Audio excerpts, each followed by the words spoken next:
This is Women Road Warriors with Shelley Johnson and Kathy Tuccaro. If you drive long haul, short haul, or heavy haul, they're here to empower and inspire women in the trades on tncradio.live. So gear down, sit back, and enjoy. Welcome to Women Road Warriors with Shelley Johnson and Kathy Tuccaro. We're a show that works to inspire and empower women in trucking, in the trades, and every profession. We tackle all kinds of topics and work to encourage women to be their very best with informative guests and women who've been champions. I'm Shelley. And I'm Kathy. No topic is not allowed on our rig. We tackle the tough topics along with the not so tough topics. And we like to feature experts, champions, and celebrities who can assist women in being the very best they can be. Searching for true happiness and rising above life's challenges and traumas can be difficult. Sometimes it takes an outside perspective to get us on the right track. Sheila Sutherland is a certified social and emotional intelligence coach, educator, and speaker. She's the only licensed O-Shift facilitator in Canada. She helps her clients find ways to live life with happiness. Sheila is a contributing author to 365 Days of Grace and 365 Life Shifts, which are Amazon International bestsellers. She's also the creator of the Yes Youth Empowered Speaking Program. Sheila offers some terrific insight with her vast wisdom and passion, and we wanted to talk with her. Welcome, Sheila. Thank you for being with us. Thank you, Shelley and Kathy. I really appreciate the offer to be here with you today. So what all do you do? It looks like you cover all kinds of bases here. Oh, I do. And, it's a lot of what I talk about is part of whatever journey I've gone through. Because, I always believe that for me to fully talk about anything, I've had to have experienced it myself. Now, some people may not believe that way, but that's who I am. Like, I would never expect anyone to do anything that I haven't already done, kind of thing. And so, yes, I have gone through quite a journey on my own. And so I do have a varied interests. And so it does look like it is quite a vast amount of knowledge. But, I always kind of go that I'm a lifetime learner. And I think that we never stop learning, because if once we stop learning, I think we start dying at that point. So life always throws us a new curveball. Like, we think we got it all set. I know what I'm doing. My life is going good, and life will go, you know what? I think you have a new lesson you need to learn. Yeah. And something will happen, and you're like, oh, right. Okay. I haven't dealt with this, or I haven't learned this. And maybe I have to learn this a few times. Because, sometimes we will have those patterns that just keep showing up, and or different levels of that pattern that keep showing up. So we have to go deeper and deeper. And I was actually having this conversation with someone the other day, and I was kind of like, have I not learned enough yet? Like, I'm tired of learning. I want a break. Sure. We can't really put it on autopilot. There are people who do that, though. And I think that then they're caught by surprise when life goes, hey, gotcha. Right? Well, I think the whole point of life is to learn and to grow and to evolve. It really is. Right? Yeah. I think when we get too comfortable and do that autopilot, we better start expecting something to show up. Mm-hmm. Yeah, life has a way of going, nope. Mm-hmm. So, Sheila, tell us a little bit about your journey before we cover some of the wonderful topics that you cover. Oh, we're just starting to give you the Cliff Notes version. Well, I was a high school math and science teacher. I taught senior biology and upper math, and, thinking that, putting my brain to use. And then one day I make it sound very simple. Just one day I woke up, but no, I went through a bit of a trauma where I lost my home and everything to fire. Oh, and it's a little bit. It's a little bit, but my goodness. In hindsight, I was kind of like, okay, if it was just the fire I was dealing with, I could have probably been okay. But during the months leading up to it, there was a lot of different things happening. I had been in a car accident, and it was actually on my 40th birthday. I got quite injured from that. I then had to go through some medical things that had nothing to do, excuse me, with the accident. And I was just finding myself that the layers of stress just kept adding on and adding on. And I was always that person of, oh no, I'm going to soldier through. I can do it. I'll just set it aside. I'll deal with it at some point. Well, the at some point never seemed to show up because another thing would get added on. So when the fire actually happened, it was kind of the culmination of everything. And my whole system, my body, my mind, my emotions, everything just kind of went, we're done. We're not doing this anymore. We are shutting down. We are stepping away from life. And I did. I had to step away from my career. I had to, now where am I going to live? Because I'm, now homeless. I don't have a home because it got reduced right down to concrete and 2x4s. Mm. And I'm kind of like, now what? I had no identity at this point because Sure. I had so ingrained myself in my career that now I had to step away. I was like, well, who am I? Yeah. I'm like, I haven't a clue. And I ended up, because of the stress, I have a stress-based chronic illness that really affected the way my brain processed. I had a lot of chronic pain, chronic fatigue, the brain fog that you may have heard of.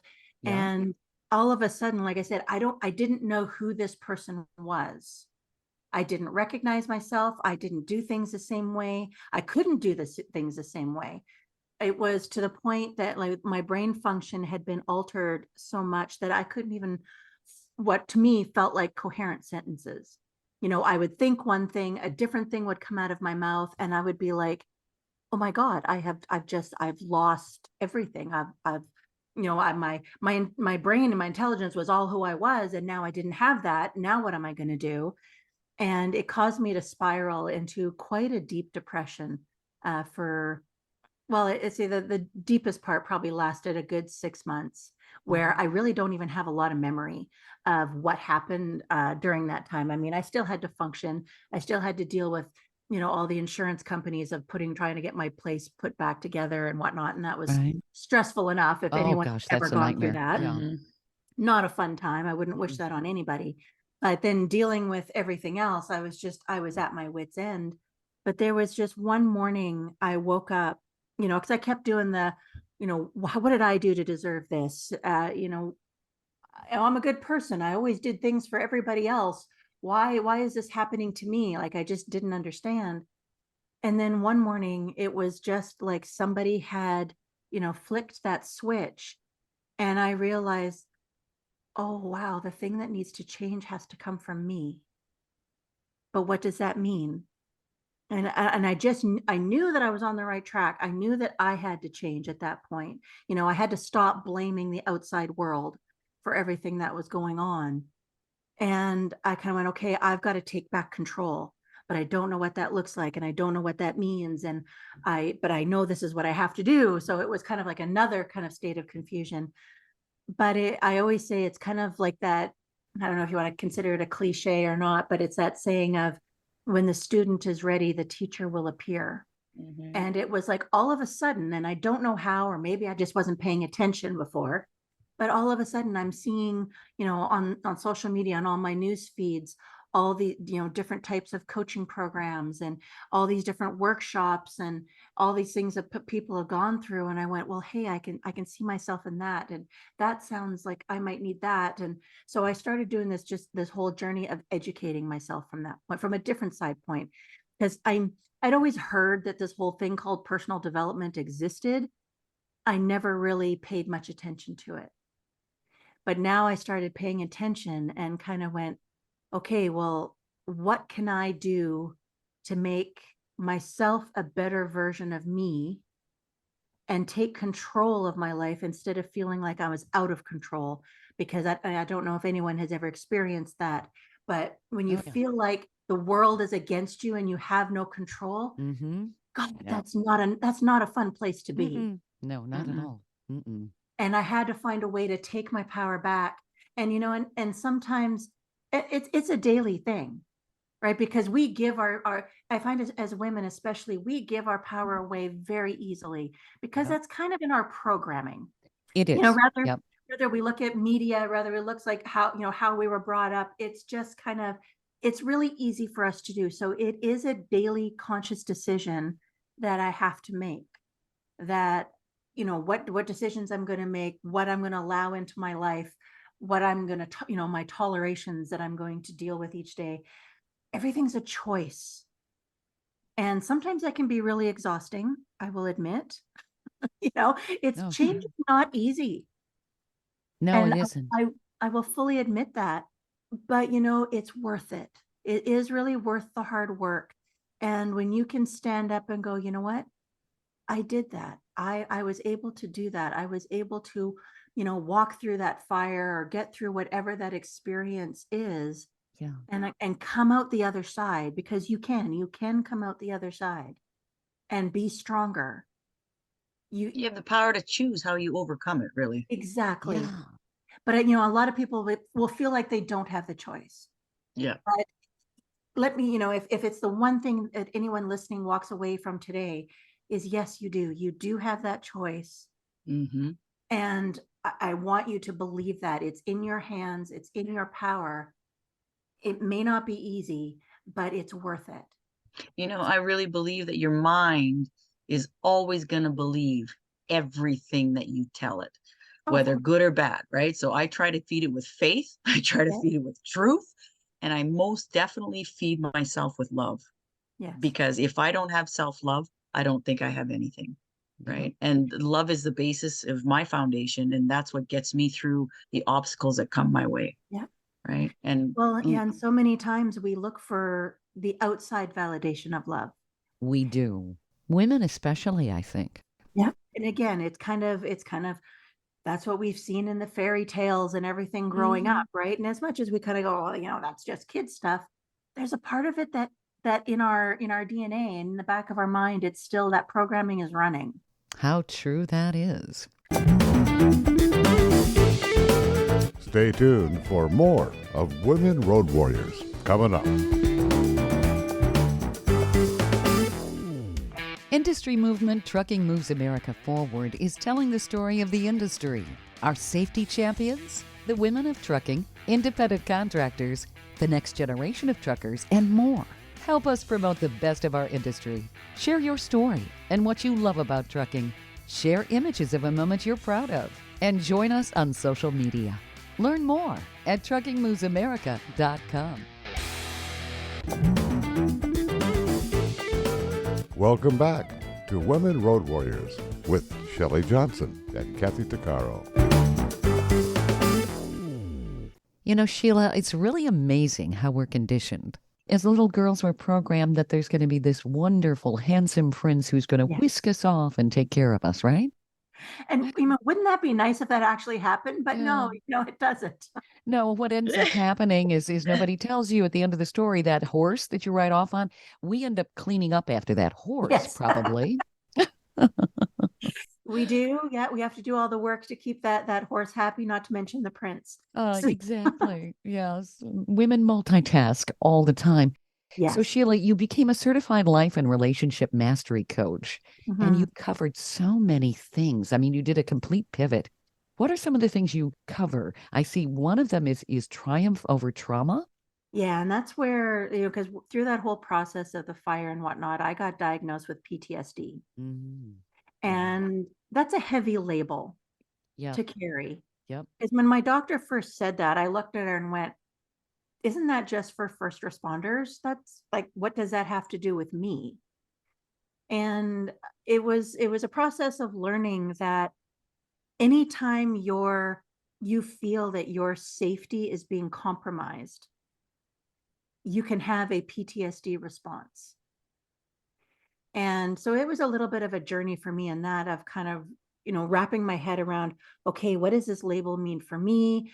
I was dealing with, for the first time in my life, like a hair triggers a temper.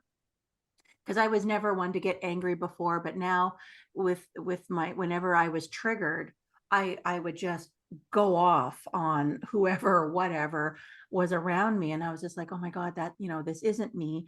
My emotions were completely roller coastered all over the place.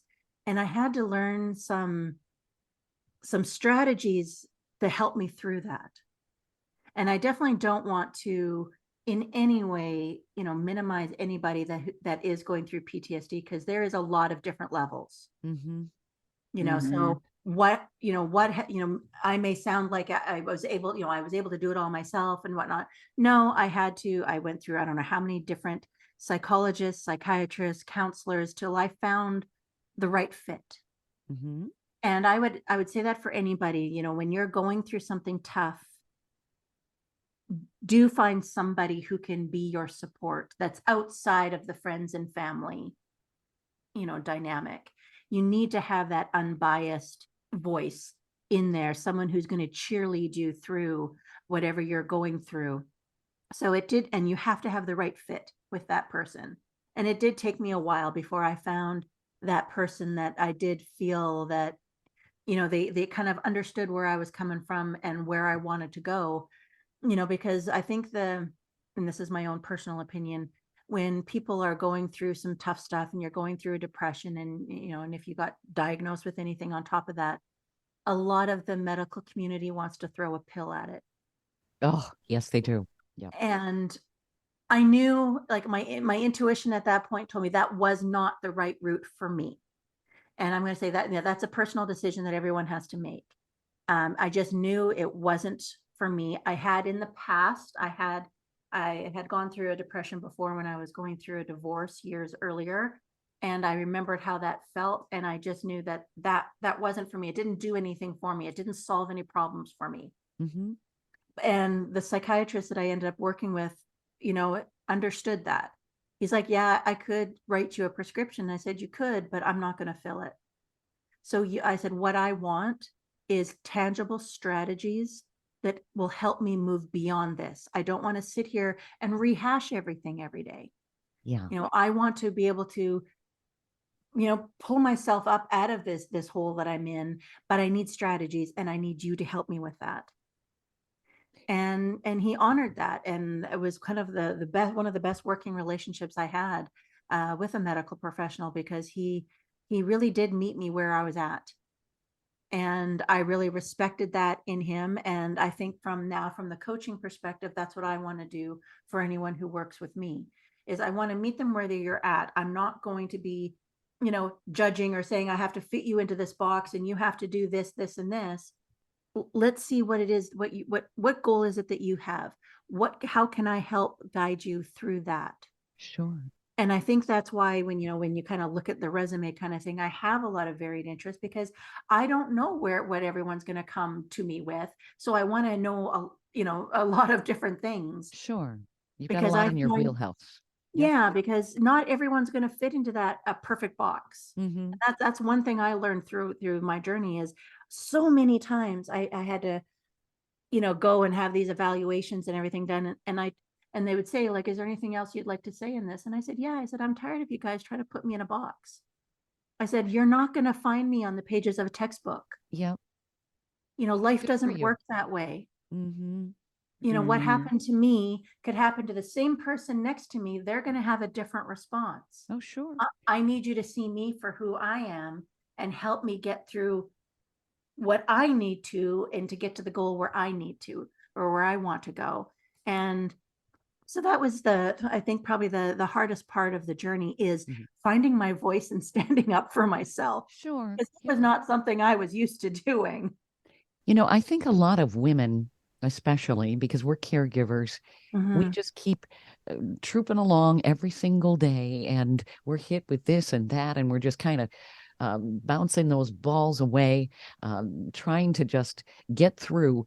And when you have a series of events, finally, it's like the straw that broke the camel's back. Exactly. And it really is complex post-traumatic stress disorder. That's something I don't think that was understood until recently. No, yeah. And I think we're still figuring it out. Sure. And a lot of women have anxiety, Yes. which that is one of the symptoms, certainly. And anxiety panic attacks, those are real. Mhm. And that's one of the symptoms too. How do people triumph over trauma?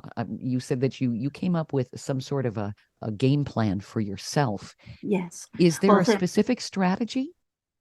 Well, like I said, and again, as I can say, what worked for me may not work for others. All I can say is I can give you some ideas, give Mhm. them a try, and they may, and they may or may not resonate with every person. But the first thing, like I've mentioned, is finding someone to be in your corner. Mhm. And that may take some effort. Like I say, the first person may not be that person, but keep going until you find that person who can be that cheerleader for you, and that person or in your corner until you're ready to be your own cheerleader, right? That they Mhm. can. You need to have that in your corner for sure.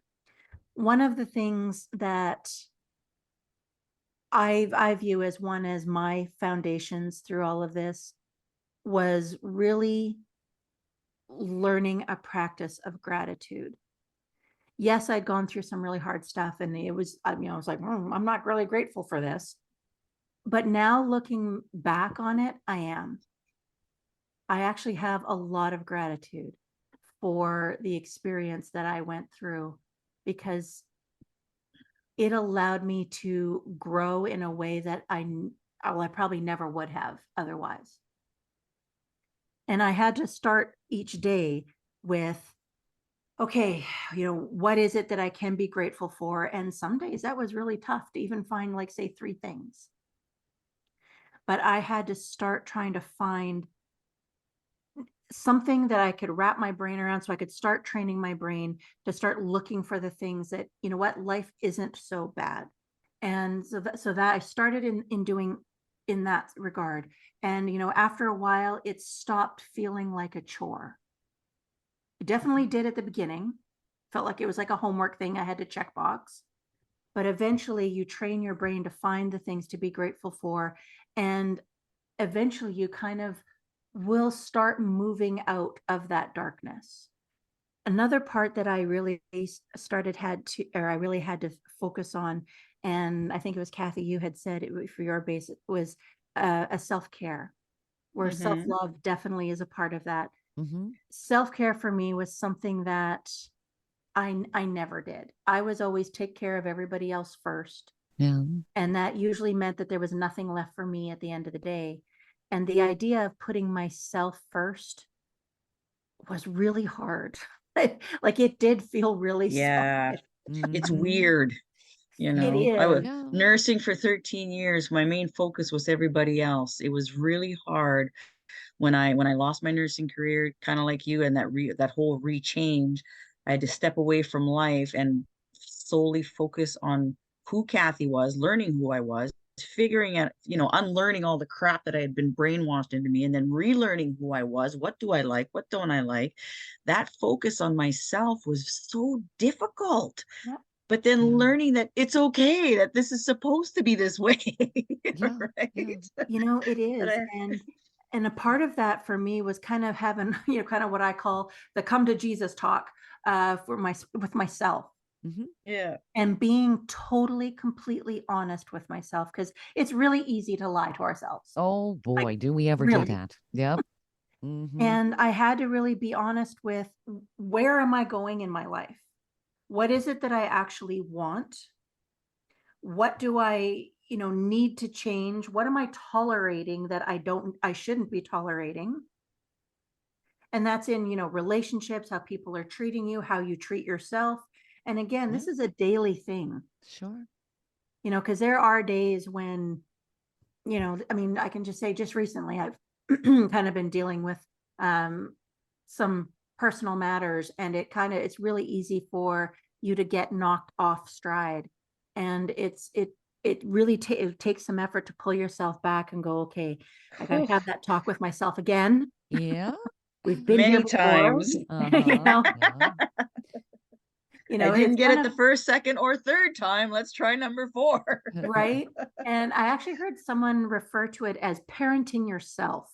It really is, actually. And it Yeah. is, right? Yeah, I had to really think on that. I'm like, oh, Mhm. I mean, I'm not a parent. I don't have any children, but I really do feel like sometimes I have to parent myself. because I know I can be stubborn. I know I can be rebellious. I know I can kind of get into that state of, oh, I'm not going to listen to you when I'm talking to myself. I have a lot of conversations with myself. I do too. Of course, I talk to myself. That's just, I have done that for years. Right. I use it as my cat as an excuse. Oh, we're just having a conversation. Yeah, I talk to my cats. Yes. No. So But yeah. I talk to my plants, okay? So, that works. What the Hey, you heck? know what? oh, look how beautiful you are today. Whatever works. And actually plants really enjoy that. Mhm. I have read an article where that they actually will feel that energy. And I actually, have, yeah. I don't know. Sorry, I'm probably gonna take this completely off on a different tangent.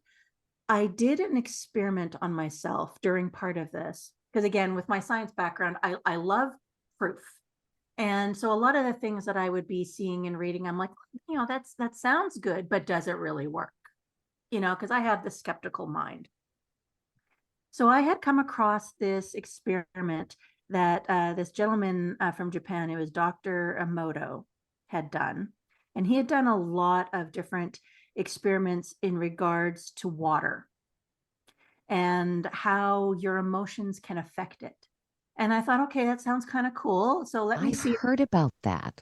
Yeah, I wanted to Yeah. see if I could recreate it.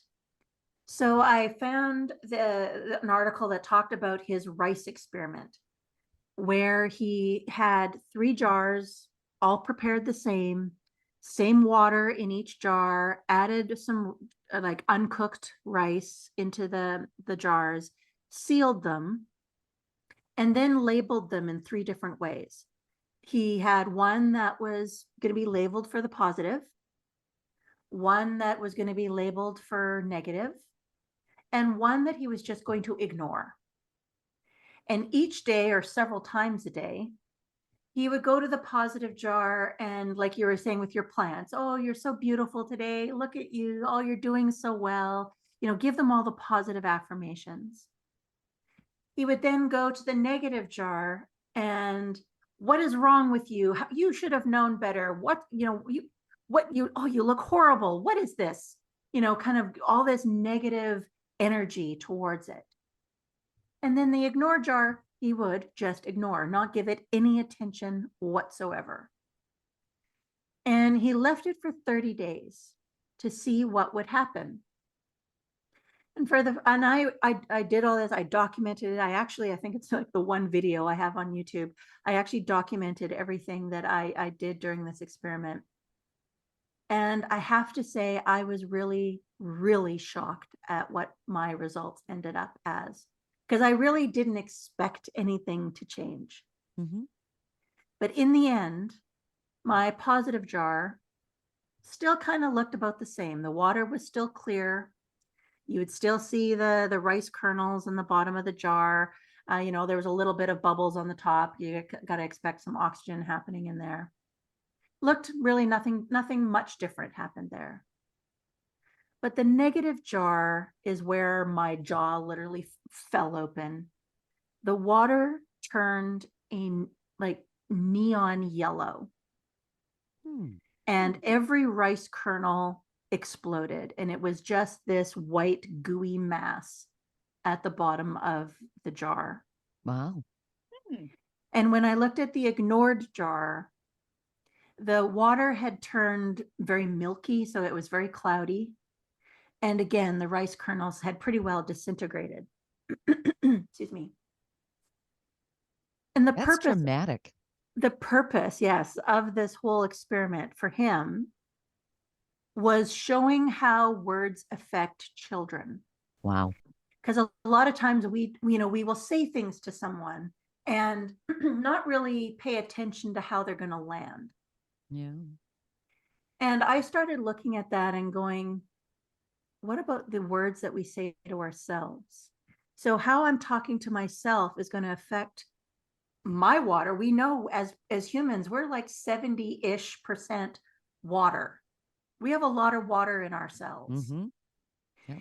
And if I'm always talking poorly about myself, looking at how, like I say, how grossly yellow that water turned, I went, I'm literally poisoning myself. by talking poorly about thinking poorly about myself. So it's no wonder that I may get aches and pains. I'll get headaches, I'll have a stomach ache, or have digestive issues, or have my mood completely, be in the tank. Sure. And it makes sense when I look at from the ignored jar, when I'm not having any sort of self-care, where I'm not taking care of myself at all, how that's affecting the water of my cells. And it was a really kind of, again, like that slap upside the head of words matter. Yes, they Well, do. words have Mhm. power, Oh, yeah. and how we are consciously using them to speak to other people matters, but it also really matters how we're talking to ourselves. Because a lot of times we will talk to ourselves in a way that we would never talk to another person. Very true. Yeah. So when I'm in those moments of, going through some sort of a spiral, I have that image of those 3 jars.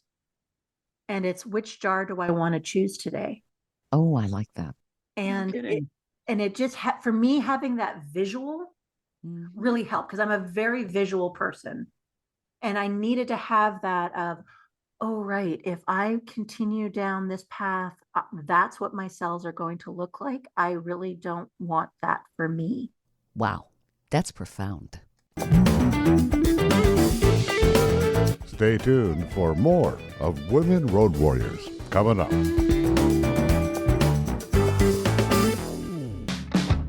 Trucking Moves America Forward, or TMAF, is building a positive image of trucking by telling the story of the hardworking drivers and industry professionals who support the industry.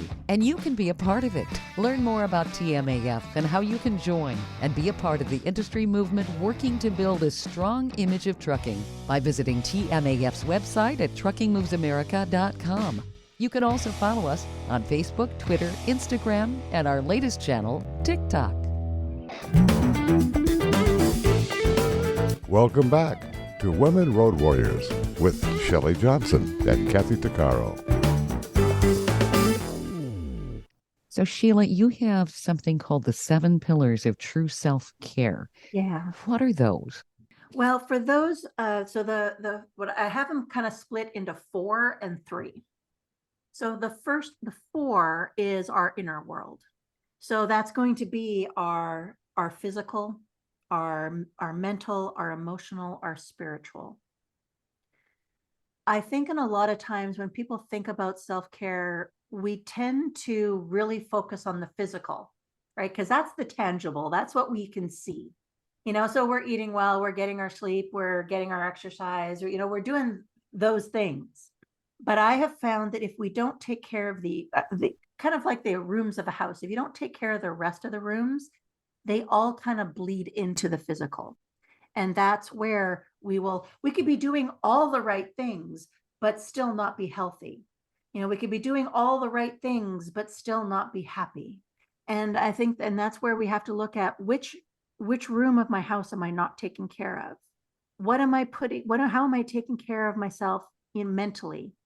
Am I spending hours upon end each day watching newsreels? Am I watching because we know the negativity that news loves? Am I constantly feeding myself with that? Am I constantly feeding myself with things that aren't serving me in any way?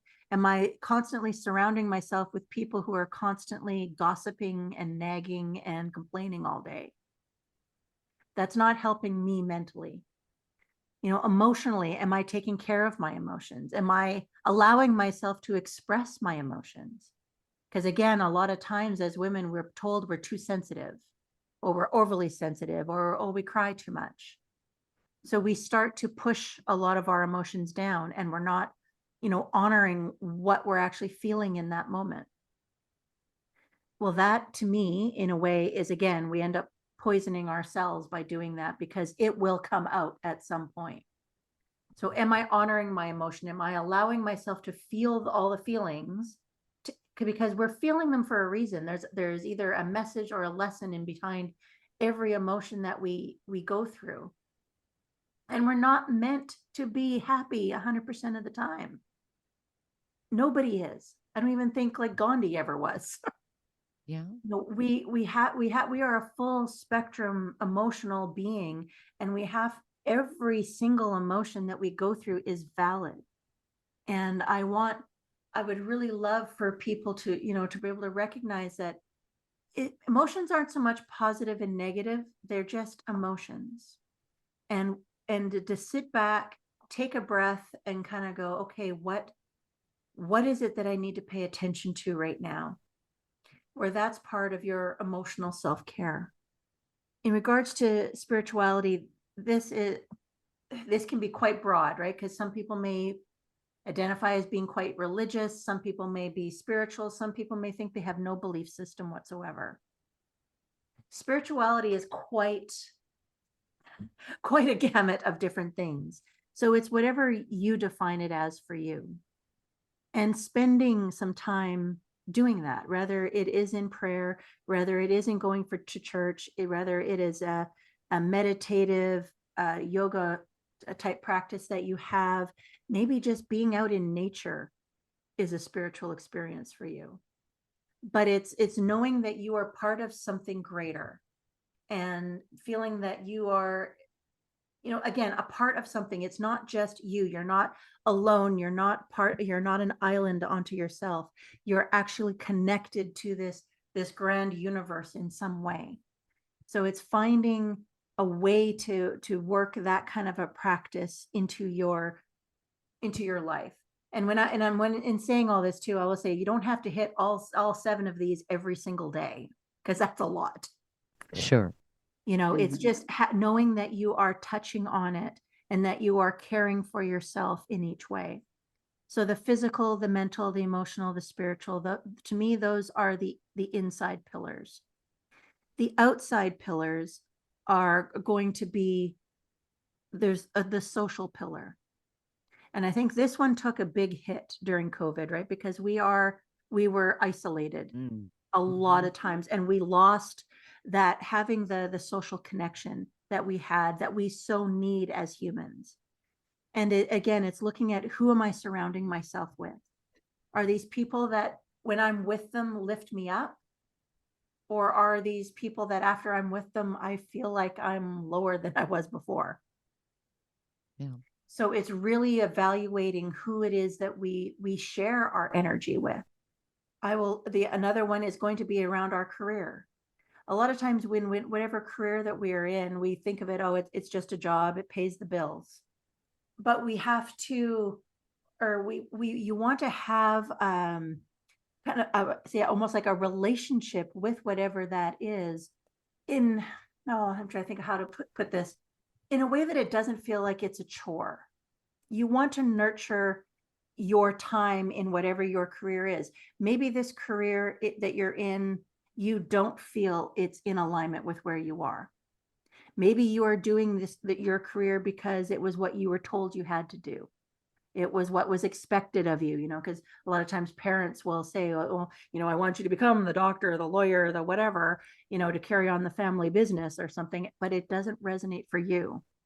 Maybe it's a choice you have to make of finding something that you love that you can also make money at doing. And if you don't have that, then maybe if you have your job that, this is just for the money part, find something else that you can do for the love of it. Rather, maybe it becomes a hobby, or maybe it's a side gig, or, whatever you want to call it. It's putting that care and attention into that so that you don't feel the stress of, oh my God, I have to make this money this day. And then the last one is going to be around, I would say like life in general. It's kind of, the last pillar, I have to kind of think of a different name for it, but it's kind of life. Mhm. And it is going to be, how am I taking care of my finances? Do I need to have, different insurance policies? How am I taking care of my future? How am I taking care of my home? How am I taking care of my car? It's like all of those outside tangibles that I find that when we don't take care of them, it ends up creating a stress and a weight upon ourselves. So it's an area that needs a little bit of care and a little bit of self-care in there, to be able to know that if something was to happen, I will be okay. Does that kind of all make sense? Security is Securities, yes. That's so important. And I mean, I know that was like a lot of information, in a very No, quick period of time, no, but it's but to there's try to just a get lot through them there. all. It's to Mhm. kind of give you just a little hint of what they are. And again, like some of those may not resonate with everybody, but it's finding the different parts of yourself in your life, almost like looking at a wheel of life. What are the things that are the most important to you? And how can I nurture each one of those? I was going to say nurture. It's nurturing yourself. It is. It truly is. Because again, it's part of that parenting or that mothering of ourselves. Because sometimes just the way life is, we may not have that somebody who can, nurture or give us the self-compassion or give us the compassion or give us the empathy that we need. Sometimes we have to do it ourselves. Sometimes we need to hug ourselves, don't we? Yes. Mm-hmm. Yes. And I've actually been looking into that a little bit more lately of when we don't have that in our lives, like we don't have somebody who can fill that role for us. What can we do to fulfill that for ourselves? And it was kind of funny. The one thing I'm like, I haven't done it yet, but I'm looking into have you ever tried a weighted blanket? No. And that's one of the things that it's been suggested for those times when you feel like you need that hug and you don't have anybody there to give it to you, is wrapping yourself in a weighted blanket, because it has that little bit of weight and pressure on your skin to make it almost feel like it's somebody who's giving you a hug. Interesting. So I kind of thought, because I was trying to find like other ways of ways that you can give compassion to yourself when you're not getting it from the outside world. Sure. And that was just one that really kind of came up that I was like, oh, that's really interesting. I'm going to have to experiment with that. So I haven't experimented with it yet, but it's on my radar to just see how that works. I mean, a lot of people swear by it, but I haven't touched it for myself. I have a really heavy blanket up in where I live in my part-time home in Canada. Mm-hmm. And it is so heavy and warm, and when I crawl under there, I feel so snug as a bug. Yes. And I love it. And you're absolutely right. It gives you that sense of security of, oh God, right? Nothing can hurt me here. I'm good. I'm safe. Which is important. Yeah. Yeah, and it's to the point where when I go elsewhere, like when I go to work, I had to bring an extra blanket because I found there wasn't enough weight, there wasn't enough sustenance to my sheets. Well, so I brought an extra warm blanket to work. Yeah, because what I've actually read on them is it actually calms the nervous system down. Interesting. And allows you to have that deeper rest, the deeper sense of sleep, which so many of us as women don't get. Yep. Yeah. Stay tuned for more of Women Road Warriors coming up.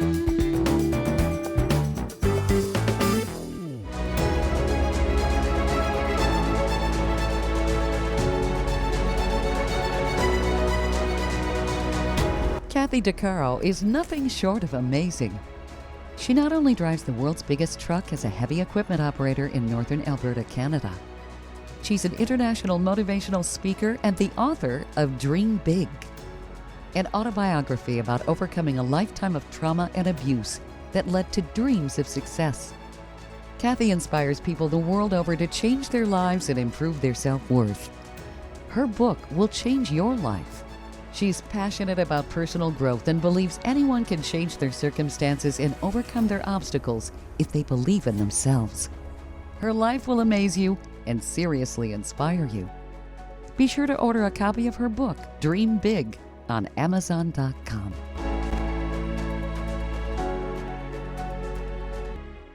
Industry movement Trucking Moves America Forward is telling the story of the industry, our safety champions, the women of trucking, independent contractors, the next generation of truckers, and more. Help us promote the best of our industry. Share your story and what you love about trucking. Share images of a moment you're proud of. And join us on social media. Learn more at truckingmovesamerica.com. Welcome back to Women Road Warriors with Shelley Johnson and Kathy Tuccaro. So I know we just have a few minutes, and we've covered so much here. I You also know. I know. I feel like I'm taking you off in so many different Oh, no, directions. no, this is great. I wanted to touch briefly on happiness as a lifestyle. That's something you talk about with the 7 pillars of true self-care. Is that what we can achieve? Yes, I would say that definitely so, but I'll give you kind of a little bit of the science behind that.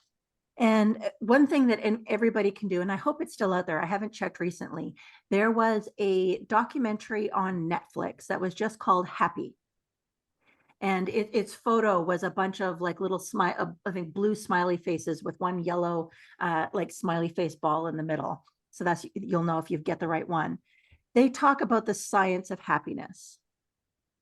In there, they talk about how when you think of, happiness, a lot of people we're always looking to the outside world of, oh, I got to have the perfect job, the perfect relationship, or I have to be the perfect weight or whatever, and I'll be happy when kind of scenarios. But when it comes to happiness, 50% of our happiness comes from our genetics.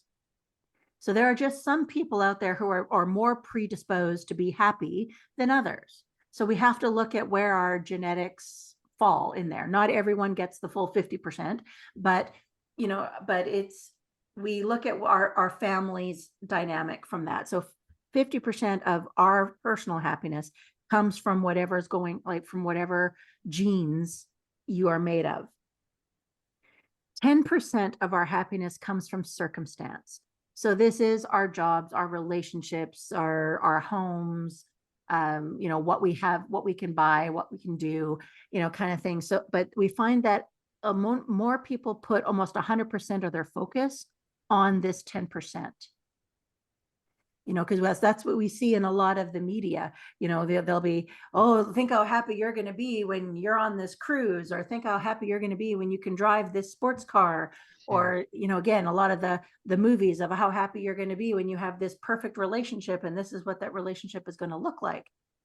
But that's only 10% of our happiness. So 50% genetics, 10% outside circumstance. So that leaves us with 40%.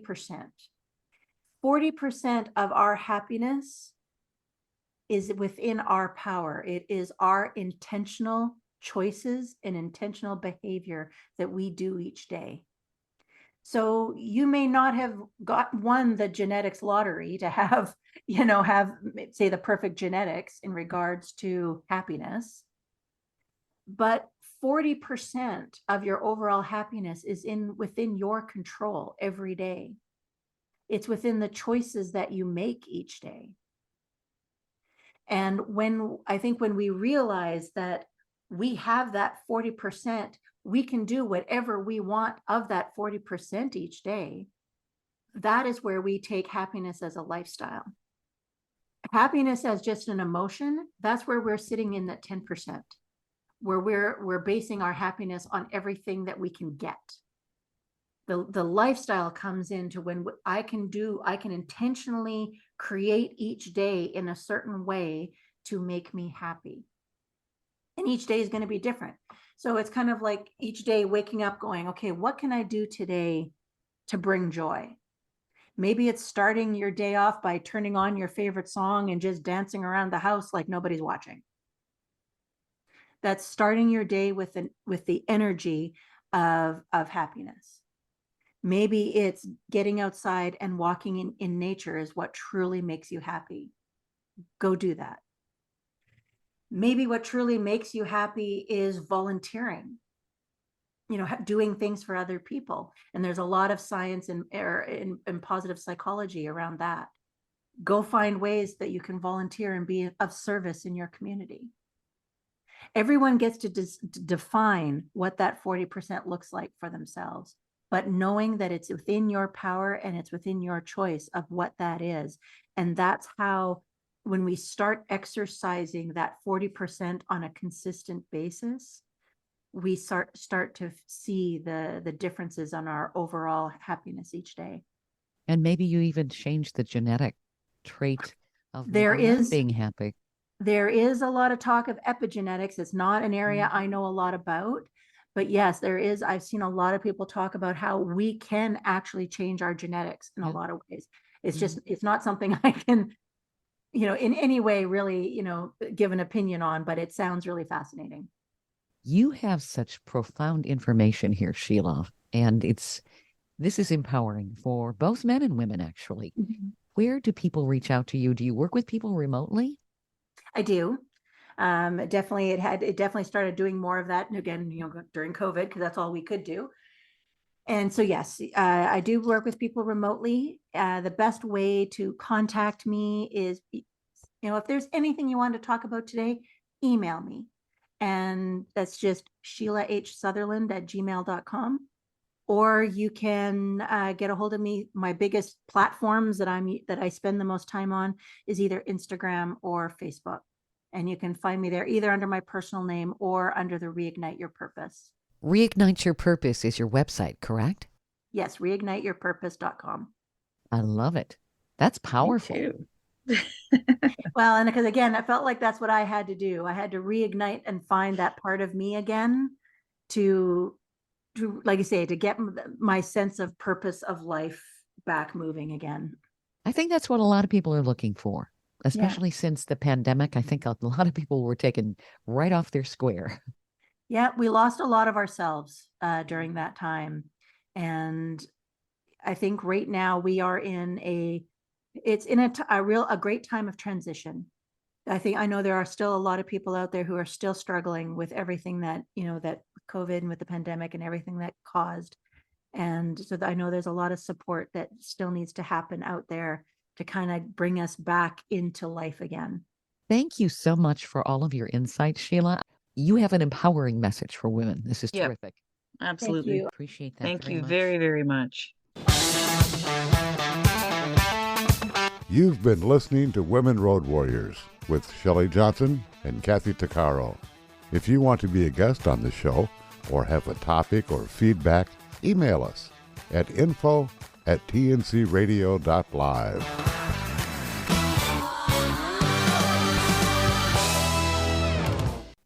Thank you for listening to another great interview on tncradio.live. And don't forget, be sure to subscribe to our podcast of Women Road Warriors. It's free. All of the material you hear on tncradio.live on our website, our broadcasts, or our podcasts are copyrighted. There can be no distribution without the express consent of tncradio.live and its partners. For inquiries, write us at info@tncradio.live.